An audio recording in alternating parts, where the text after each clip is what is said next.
तो last class में अपन ने परावैद्युतांक के बारे में पढ़ा था। आज उस पर कुछ आंकिक प्रश्न करते हैं। पहला प्रश्न देखो,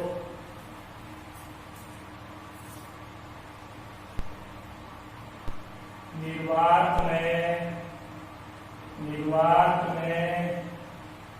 कुछ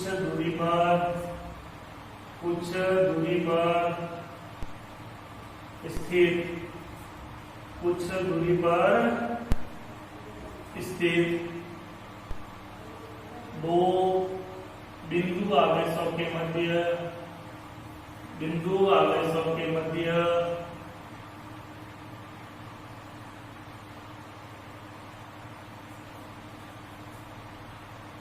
विद्युत बल का मान 18 न्यूटन है। 18 न्यूटन है।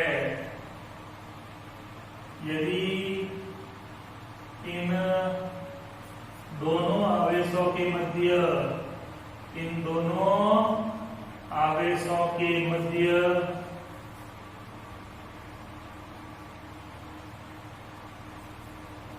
6 परावैद्युतांक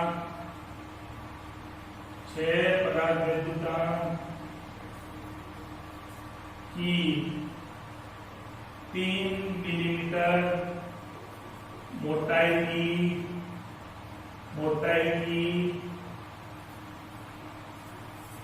अभ्रक की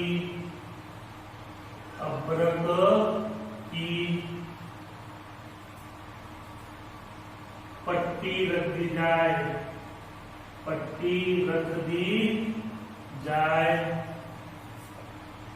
तब दोनों आवेशों के मध्य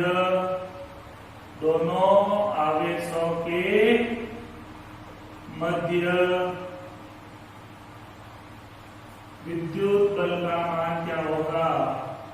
विद्युत बल का मान क्या होगा?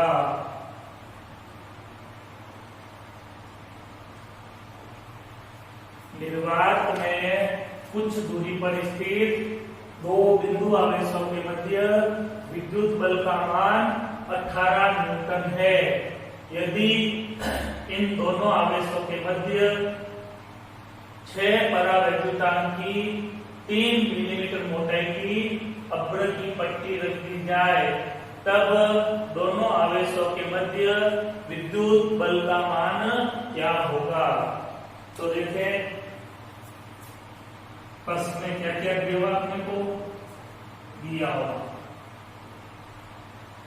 देखो, निर्वात में दो आवेशों के मध्य बल दिया हुआ है, F0 दिया हुआ है आपको 18 न्यूटन दिया हुआ। देखो, निर्वात में F0 लिखते हैं, परावैद्युतांक दे रखा है एप्सिलॉन R 6, परावैद्युतांक कितना दे रखा है 6। हालांकि आपको मोटाई भी दे रखी है, उसकी जरूरत पड़ेगी नहीं। D बराबर दे रखा है 3 मिलीमीटर। कन्वर्ट करो तो सेंटीमीटर मीटर में कन्वर्ट कर सकते हैं, इसकी जरूरत नहीं है। कई बार प्रश्न में कुछ एक्स्ट्रा चीजें भी दे रखी होती है, तो जरूरी नहीं है कि सभी चीजों का अपन उपयोग करें। शादी ब्याह में जाते हैं, खूब सारे व्यंजन होते हैं, तो जरूरी नहीं होता है कि सारे के सारे व्यंजनों को खाया जाए। क्लियर? तो कई बार प्रश्न में ऐसी चीजें भी होती है जिनका उपयोग करना आवश्यक नहीं होता है। अब आपको ज्ञात क्या करना है? इसमें ज्ञात करना है कि भाई ये जब पट्टी रख देंगे तो उस समय विद्युत बल का मान क्या होगा। तो देखिए, निर्वात में बल दिया हुआ है, परावैद्युतांक दिया हुआ है और माध्यम में बल का मान पूछा गया है। पट्टी रखने के बाद में विद्युत बल का मान क्या होगा, माध्यम की उपस्थिति में बल पूछा गया है। इन तीनों में एक संबंध होता है जो कल अपन ने पढ़ा था। इस तरह से एप्सिलॉन R बराबर F0 अपॉन Fm। तो मेरे को Fm ज्ञात करना है, जिसको कक्षांक दे देते हैं और एप्सिलॉन R को नीचे दे देते हैं। Fm बराबर F0 अपॉन एप्सिलॉन R। अब जिसका जो मान रखते हैं, Fm बराबर F0 का मान दे देता है अपने को 18, अपसलन आर का मान दे देता है 6, तो Fm बराबर कितना जाएगा 3 न्यूटन, क्या जाएगा 3 न्यूटन। इसमें इसका भाग देंगे। सिंपल सा सवाल, अच्छा सवाल, ठीक है सबको, कोई समस्या? इसी से रिलेटेड एक सवाल ले लेते हैं अपन। क्वेश्चन नंबर नेक्स्ट, निर्वात में कुछ दूरी पर स्थित दो बिंदु आवेशों के मध्य विद्युत बल F न्यूटन है। कितना है? F न्यूटन है।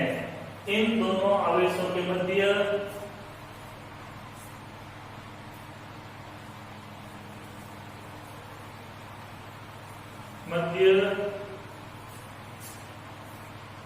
पीतल की पट्टी रख दी जाती है, पीतल की पट्टी रख दी जाती है, तब दोनों आवेशों के मध्य विद्युत बल का मान क्या होगा?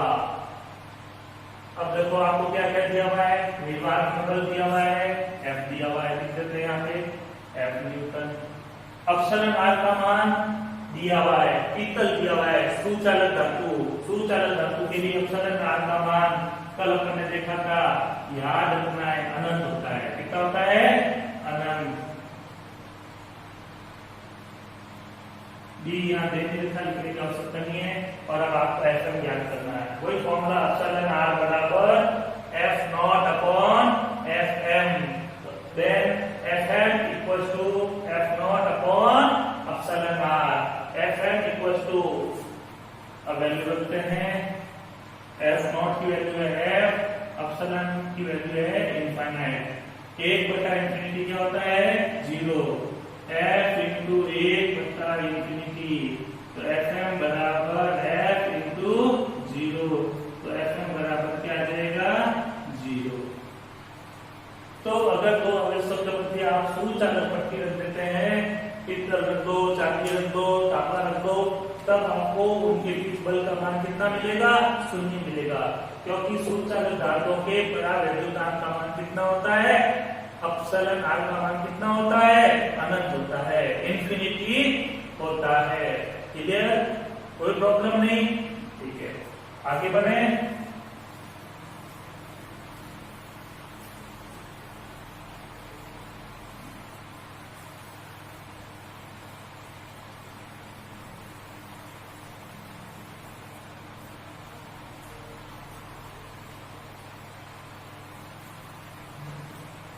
अगला सवाल, सिंपल सा सवाल, आसुत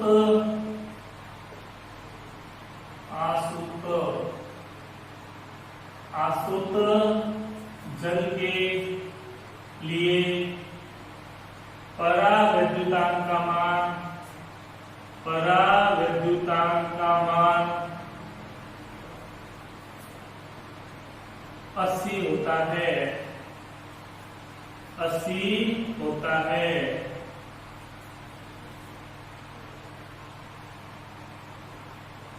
आसुत जल की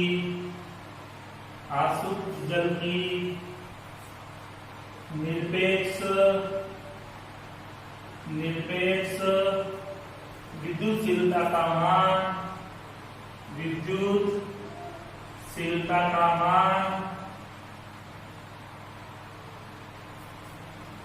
ज्ञात कीजिए।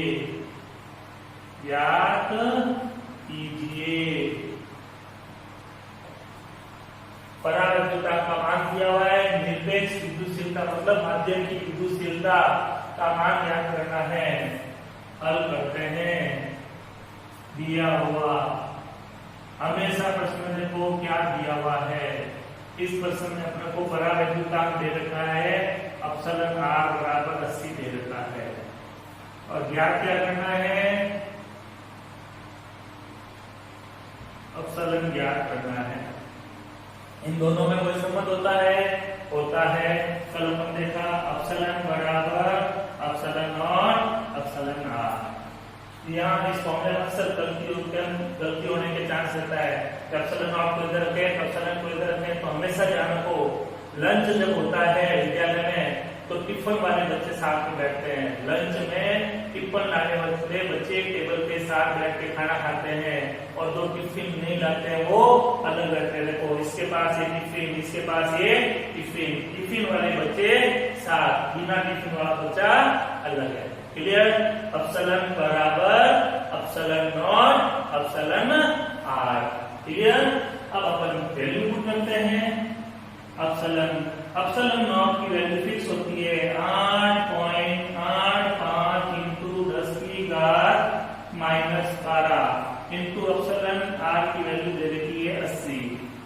मल्टीप्लाई करते हैं, गुणा करते हैं, ये 0 को ऐसे कैसे रख देते हैं, 8 को 5 से गुणा किया 40, शून्य हासिल की 4, 8 को 8 से गुणा किया 64 और 4 60 की 8 हासिल की रही 6, 8 को 8 से गुणा किया 64, 64 और 6 70। पॉइंट के बाद में 2 अंक है तो 2 के बाद में और ये पीछे पावर 10 की घात -12। तो एप्सिलॉन बराबर आ जाएगा 708 इंटू 10 की घात -12 कूलम स्क्वायर पर न्यूटन मीटर स्क्वायर। अब डिस्टेंस में मान रखना चाहो तो ये परावर्तकता के मान होते हैं उन्हें एक संख्या के बाद में पॉइंट लगाते हैं, तो उसके लिए 100 से गुणा कर देते हैं, 100 से भाग कर देते हैं। 100 से भाग करोगे पॉइंट आ जाएगा, गुणा होते ही पावर चेंज हो जाएगी, हो जाएगा 7.08 इंटू 10 की घात -10 कूलम स्क्वायर पर न्यूटन मीटर स्क्वायर। आप इसको भी आंसर लिख सकते हो, इसको भी आंसर लिख सकते हो, जो आपको सुटेबल लगे वो। क्लियर? तो ये कुछ सवाल आपको परावर्तकता पर समझ में आए। बाकी नेक्स्ट जब फिजिकल क्लास होगी तब अपन इस पे खूब सारी अच्छी प्रैक्टिस करेंगे सीट के द्वारा, और भी मैं खूब सारे क्वेश्चंस आपको करवाऊंगा। क्लियर? कोई प्रॉब्लम नहीं। आगे बढ़ते हैं इस चैप्टर में। अब इस चैप्टर में थ्योरी का पोर्शन थोड़ा सा और बचा है, 1 या 2 क्लास का। फिर इस चैप्टर में सारा मैथमेटिकल पोर्शन आ जाएगा। थ्योरी पढ़ते पढ़ते मेरे को पता है आप लोगों को ये चैप्टर बोरिंग लगने लग गया, लेकिन ये अपना पहला चैप्टर है और इस पर काफी कुछ डिपेंड करता है, इसलिए इस चैप्टर की थ्योरी को अच्छे से तैयार करना भी जरूरी है। इसलिए अपन धीरे धीरे चल रहे थे, एक एक चीज को पढ़ रहे थे। तो आगे बढ़ते हैं, टॉपिक लेते हैं अपन विद्युत क्षेत्र, जो अपने पाठ का नाम भी है, विद्युत क्षेत्र, इलेक्ट्रिक फील्ड, इलेक्ट्रिक फील्ड। तो क्या होता है, पुराने जमाने में क्या होते थे, गुंडे होते थे, बदमाश लोग होते थे, तो उनका एक एरिया होता था, उस एरिया में उस व्यक्ति का प्रभाव रहता था, उस एरिया में उस व्यक्ति का प्रभाव रहता था, दबदबा रहता था।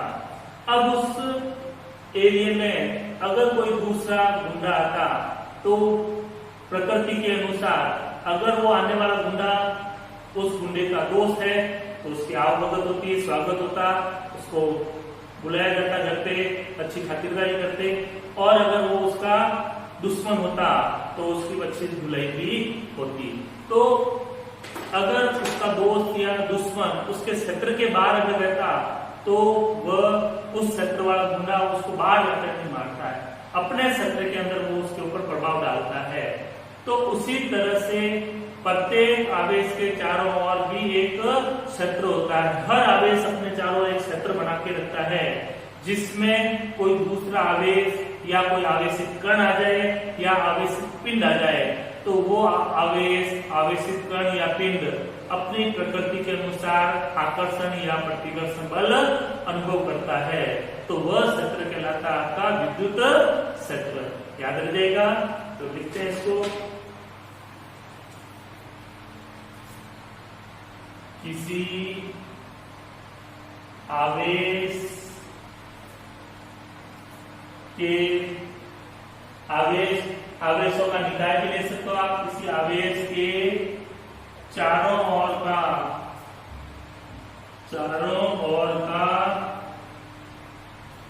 वह क्षेत्र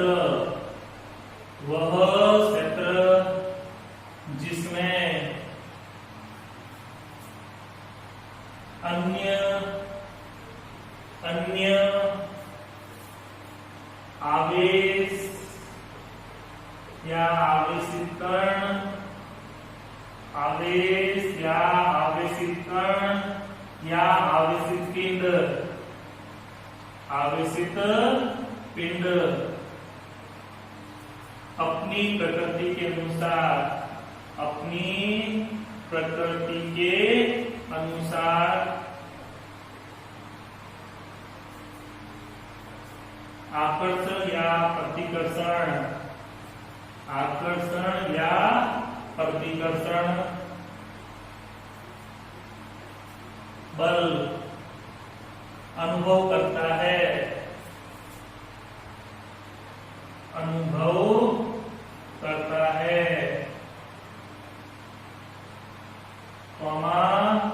विद्युत क्षेत्र कहलाता है, विद्युत क्षेत्र कहलाता है। किसी आवेश के चारों ओर का वह क्षेत्र जिसमें अन्य आवेश, आवेशित कण या आवेशित पिंड अपनी प्रकृति के अनुसार आकर्षण या प्रतिकर्षण बल अनुभव करता है, विद्युत क्षेत्र कहलाता है। क्या कहलाता है? विद्युत क्षेत्र कहलाता है। विद्युत क्षेत्र की अभिधारणा, विद्युत क्षेत्र की अभिधारणा वैज्ञानिक फैराडे, वैज्ञानिक फैराडे ने प्रस्तुत की। ये विद्युत क्षेत्र होता है, इसकी सर्वप्रथम परिकल्पना वैज्ञानिक फैराडे ने की। तो पूछा जा सकता है विद्युत क्षेत्र की अभिधारणा किसने प्रस्तुत की? वैज्ञानिक फैराडे ने। विद्युत क्षेत्र एक सदिश क्षेत्र होता है, एक सदिश क्षेत्र होता है। विद्युत क्षेत्र एक सदिश क्षेत्र होता है, विद्युत क्षेत्र एक सदिश क्षेत्र होता है तथा विद्युत क्षेत्र को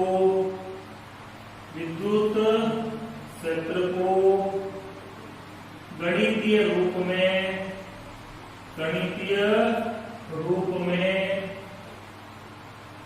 विद्युत क्षेत्र की तीव्रता, विद्युत क्षेत्र की तीव्रता कहते हैं। विद्युत क्षेत्र को गणितीय रूप में विद्युत क्षेत्र की तीव्रता कहते हैं और इसका गणितीय रूप कल अपन नेक्स्ट वीडियो के अंदर पढ़ेंगे। तो ये चीजें याद रख जाएगी आपको। विद्युत क्षेत्र की अभिधारणा वैज्ञानिक फैराडे ने प्रस्तुत की। विद्युत क्षेत्र एक सदिश क्षेत्र होता है और इसके गणितीय रूप को विद्युत क्षेत्र की तीव्रता कहते हैं। तो आगे इस चैप्टर में मैं विद्युत क्षेत्र और विद्युत क्षेत्र की तीव्रता दोनों वर्ड यूज करूंगा। तो जहां पे भी विद्युत क्षेत्र का गणितीय मान आएगा वो विद्युत क्षेत्र की तीव्रता होगी, चाहे मैं वहां विद्युत क्षेत्र ही क्यों न लिखूं। क्लियर? कोई समस्या? अब कुछ विद्युत क्षेत्र के प्रकार पढ़ लेते हैं अपन, जो एग्जाम में अपने को परिभाषा नहीं पूछी जाएगी लेकिन उनका अपन उपयोग पूरी फिजिक्स के अंदर करेंगे। ठीक है? उन वर्ड्स का अपन बार बार यूज करेंगे तो उनको पढ़ना यह आवश्यक बताता है। तो विद्युत क्षेत्र के प्रकार लिखते हैं अपन।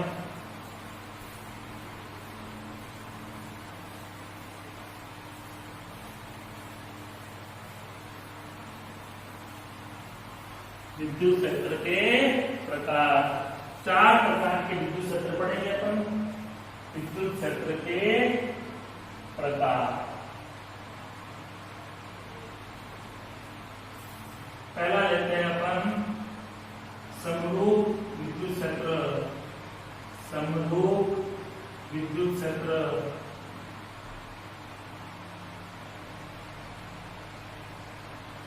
तो नाम से पता चल रहा है समरूप, एक समान। तो ऐसा विद्युत क्षेत्र जिसमें प्रत्येक बिंदु पर विद्युत क्षेत्र की तीव्रता परिमाण और दिशा में समान होती है। परिमाण में भी समान हो, दिशा में भी समान हो, ऐसे विद्युत क्षेत्र को अपन क्या कहेंगे? समरूप विद्युत क्षेत्र कहते हैं।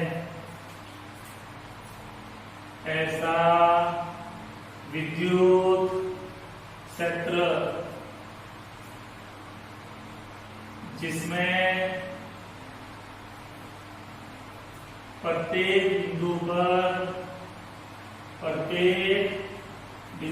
पर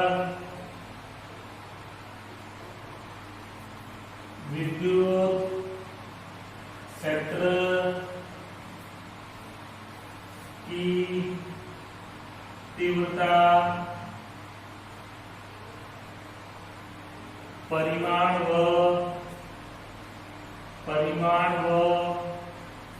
दिशा में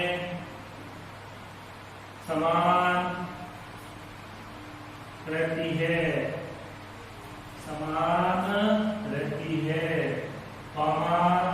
समरूप विद्युत क्षेत्र कहलाता है। समरूप विद्युत क्षेत्र कहलाता है। मतलब अपन जहाँ पे भी समरूप विद्युत क्षेत्र की बात करेंगे, मतलब उसके प्रत्येक बिंदु पर विद्युत क्षेत्र की तीव्रता का मान बराबर होगा, दिशा समान होगी। याद रह जाएगी बात, ठीक है। आगे जाकर अपन इसी चैप्टर में अपन पढ़ेंगे विद्युत क्षेत्र रेखाएं, विद्युत बल रेखाएं, और वहां पे अपन एक इंपोर्टेंट चीज पढ़ेंगे, वो यहाँ पे भी लिख देते हैं। ये जब समरूप विद्युत क्षेत्र होता है तो समरूप विद्युत क्षेत्र में विद्युत क्षेत्र रेखाएं परस्पर समांतर और समान दूरी पर होती है। विद्युत क्षेत्र रेखाएं समांतर और समान दूरी पर होती है। तो लिख देते हैं अपन समरूप विद्युत क्षेत्र में विद्युत क्षेत्र रेखाएं, इनको विद्युत बल रेखाएं भी कहते हैं। विद्युत बल रेखाएं परस्पर एक दूसरे के समांतर व समान दूरी पर स्थित होती है। हालांकि ये काल्पनिक रेखाएं होती है, फिर भी ये अपने को विद्युत क्षेत्र की तीव्रता की दिशा दर्शाती है। विद्युत क्षेत्र रेखाएं आगे बढ़ेंगे तो इनको पढ़ना भी इंपोर्टेंट होता है। तो समरूप विद्युत क्षेत्र जब भी होगा तब विद्युत क्षेत्र रेखाएं एक दूसरे के समांतर होगी और समान दूरी पर होगी। तो समरूप विद्युत क्षेत्र क्या होता है, समझना क्या? कोई समस्या? नंबर 2 लेते हैं। असमरूप विद्युत क्षेत्र। असमरूप विद्युत क्षेत्र ऐसा विद्युत क्षेत्र जिसमें प्रत्येक बिंदु पर विद्युत क्षेत्र की तीव्रता परिमाण व दिशा में समान नहीं होती है,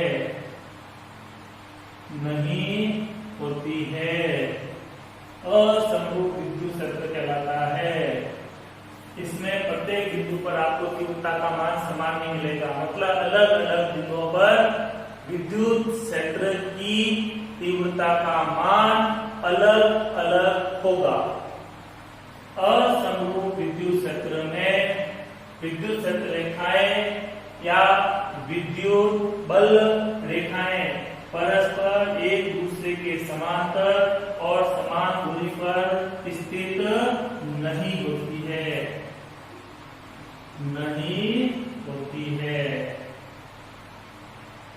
ये बात याद रह जाएगा। कोई समस्या इसमें? गुड। तीसरा लेते हैं अपन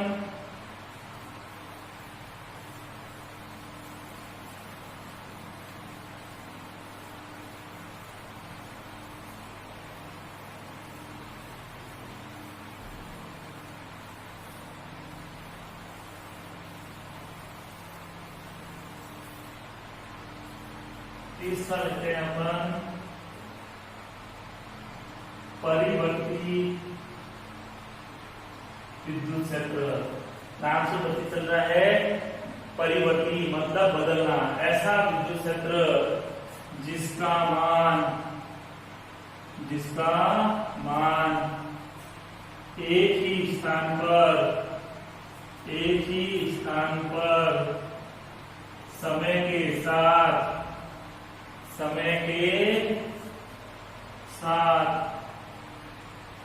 परिवर्तित होता है, बदलता है, परिवर्तित होता है, परिवर्ती विद्युत क्षेत्र कहलाता है। परिवर्ती विद्युत क्षेत्र कहलाता है। ऐसा विद्युत क्षेत्र जिसका मान एक ही स्थान पर समय के साथ परिवर्तित होता है, परिवर्ती विद्युत क्षेत्र कहलाता है। क्लियर? फिर आते हैं नंबर 4, अपरिवर्ती विद्युत क्षेत्र। अपरिवर्ती विद्युत क्षेत्र ऐसा विद्युत क्षेत्र जिसका मान एक ही स्थान पर समय के साथ परिवर्तित नहीं होता है, परिवर्तित नहीं होता है, अपरिवर्ती विद्युत क्षेत्र कहलाता है। यानी एक ही स्थान पर विद्युत क्षेत्र का मान बदलता रहता है तो वो परिवर्ती विद्युत क्षेत्र, और विद्युत क्षेत्र का मान एक ही स्थान पर समय के साथ परिवर्तित नहीं होता है, वह कहलाता है अपरिवर्ती विद्युत क्षेत्र। क्लियर? एक छोटी सी परिभाषा और पढ़ते हैं। विद्युत बल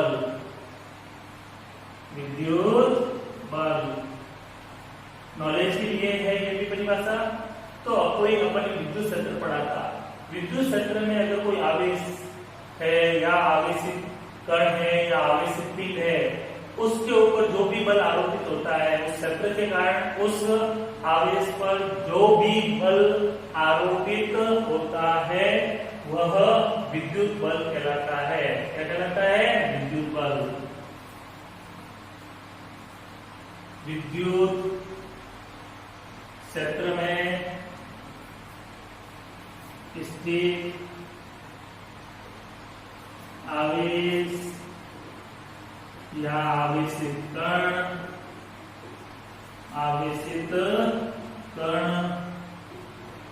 या आवेशित पिंड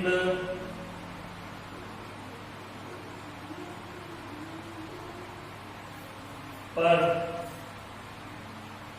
लगने वाले बल को विद्युत बल कहते हैं। विद्युत बल कहते हैं। विद्युत क्षेत्र में स्थित आवेशित कण या आवेशित पिंड पर लगने वाले बल को विद्युत बल कहते हैं। क्लियर? कोई समस्या? आज ये थोड़ा सा थ्योरी का पोर्शन है, एक या दो वीडियो में और थ्योरी चलेगी, फिर अपनी मैथमेटिकल पोर्शन करेंगे और अब ये चैप्टर एंड की तरफ चलेगा। तो इस चैप्टर को शुरू से वापस रिवाइज करते रहिए ताकि ये चैप्टर अच्छे से आपका एंड हो सके। Thank you for watching this video. Good day.